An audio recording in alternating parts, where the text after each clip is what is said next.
আজকে দেখো, আজকে আমি বানাবো টক মাখা, মানে বড়ই মাখা। সবাই জানো সরস্বতী পুজোর আগে কুল খেতে নেই, কিন্তু তাহলেও আমি ব্যতিক্রম, আমি তো খাবোই।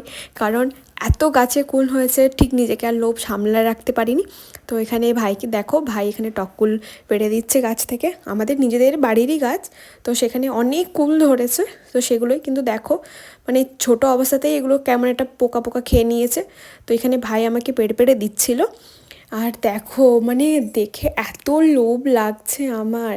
তো প্রথমেই না টক্করগুলোকে ভালো করে ধুয়ে ওটাকে ভালো করে থেতো করে নিয়েছি।